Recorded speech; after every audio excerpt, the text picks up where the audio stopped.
नमस्कार, मेरा नाम है आयुष शर्मा। आप मेरे साथ देख रहे हैं स्वराज मीडिया नेटवर्क। इस वक्त हम मौजूद है राजधानी दिल्ली के जाफरपुर थाना क्षेत्र में, जहां पर बताया ये जा रहा है कि कल सुबह 6:30 बजे के करीब एक गाड़ी की, हमारे पीछे जो पेड़ मौजूद है, इससे टक्कर हो जाती है, जिसके बाद गाड़ी में भीषण आग लग जाती है और गाड़ी सवार 46 वर्षीय प्रदीप यादव की दर्दनाक मृत्यु हो जाती है।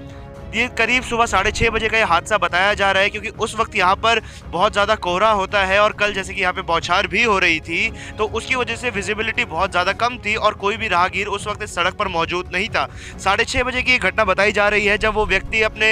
गाँव से, जाफरपुर से निकल कर गुड़गांव की तरफ जा रहा था, तब उसी वक्त यहाँ पर मुश्किल से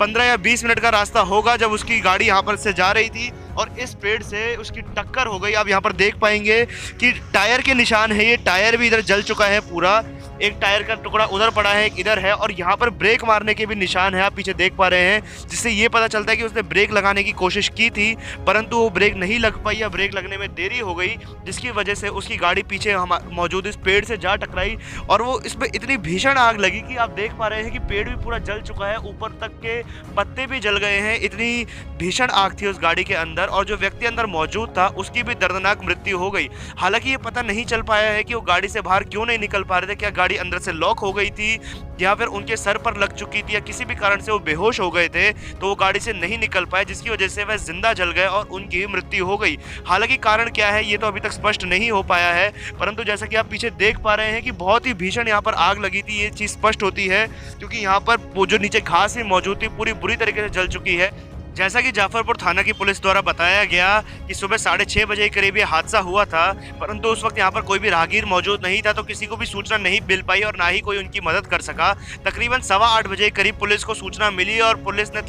मामले का संज्ञान लेते हुए तुरंत एक वैन भेजी, पीसीआर वैन यहाँ पर मौजूद हुई। उन्होंने जब यहाँ पर पहुँच वीडियो बनाई गाड़ी की, तो पता चला कि गाड़ी के अंदर जो व्यक्ति मौजूद था उसका केवल कंकाल बचा हुआ है और थोड़ी सी आग गाड़ी में तब भी लगी हुई थी 2 घंटे तक भी, जबकि सुबह बारिश हो रही थी और कोहरा भी बहुत ज्यादा, इतनी ठंड में भी इतनी देर तक गाड़ी के अंदर आग लगी रही थी, तो बहुत ही भयंकर यह हादसा था। आप स्क्रीन पर देख भी पा रहे हैं इस वक्त मेरी बाई और किस प्रकार से वो गाड़ी जल रही है, अभी भी उसमें आग लगी हुई है, और कंकाल भी आप देख पा रहे हैं, कंकाल गाड़ी के अंदर पड़ा हुआ है उसी व्यक्ति का जो गाड़ी को चला रहा था। हालांकि मृत्यु का कारण क्या है, कि किस वजह से वो गाड़ी से नहीं निकल पाई, ये तो अभी तक स्पष्ट नहीं हुआ और शायद वो हो भी नहीं पाएगा, क्योंकि वो इकलौते व्यक्ति थे जो गाड़ी के अंदर मौजूद थे। परंतु बहुत ही भयंकर यह हादसा रहा था। हम यहाँ पर स्थिति देखकर पहचान पा रहे हैं, क्योंकि टायर यहाँ पर पूरे टूट के जो गिर चुके हैं, पूरे टायर जल चुके हैं। कांच यहाँ पर आप देख पाएंगे, हर तरफ कांच फैला हुआ है गाड़ी का, पीछे भी टायर के कुछ अवशेष हैं और यहाँ पर पूरी गाड़ी के जलने के निशान, कुछ यहाँ पर लोहे के टुकड़े भी है। जब हम चल रहे हैं तो यहाँ पे पता चल रहा है कि हमारे पैरों के नीचे लोहे के टुकड़े आ रहे हैं जो उसी गाड़ी के हैं।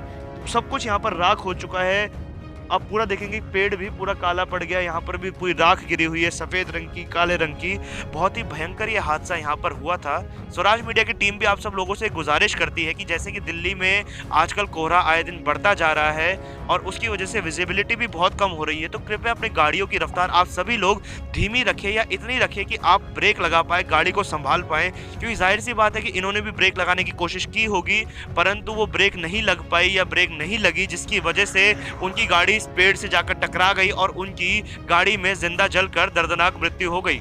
इस हादसे में जिनकी मृत्यु हुई उनका नाम प्रदीप यादव बताया जा रहा है, जो कि जाफरपुर गांव के रहने वाले थे, और उनके परिवार में उनके अलावा उनके माता पिता, बच्चे और एक पत्नी भी मौजूद थी, और वो अपने परिवार के लिए इकलौते कमाने वाले थे। और इस दुर्घटना के बाद जब उनकी मृत्यु हो गई तो उनके परिवार का पालन पोषण का भी एक सवाल आकर खड़ा हो गया, क्योंकि उनके परिवार में अभी कोई कमाने वाला व्यक्ति नहीं है। हमने आसपास के स्थानीय लोगों से भी जब बात की तो उन्होंने बताया कि सुबह 6:30 बजे करीब आमतौर पर यहाँ पर इतने लोग नहीं होते, हालांकि 1-2 लोग यहाँ से निकल रहे होते हैं, परंतु क्योंकि कल बारिश हो रही थी और कोहरा भी बहुत ज्यादा था, तो लोग ज्यादातर नहीं निकल रहे थे। आप पीछे देख सकते हैं कि हर तरफ यहाँ पर खेत है, ये खेती बाड़ी का इलाका है, तो लोग अक्सर खेतों में आते हैं सुबह, परंतु कोहरे की वजह से, बहुत ज्यादा ठंड की वजह से लोग अपने खेतों में नहीं आ रहे थे। और यदि कोई यहाँ से निकल रहा होता, कोई राहगीर मौके पर आ गया होता, तो शायद वो उनकी मदद कर सकता था और उनकी जान बच सकती थी, परंतु इतना दर्दनाक ये हादसा हुआ कि वो अपनी गाड़ी में ही जिंदा जलकर उनकी मृत्यु हो गई। और ये बहुत ही ज्यादा भीषण आग लगी थी, जैसा कि आप देख पा रहे हैं, यहाँ पर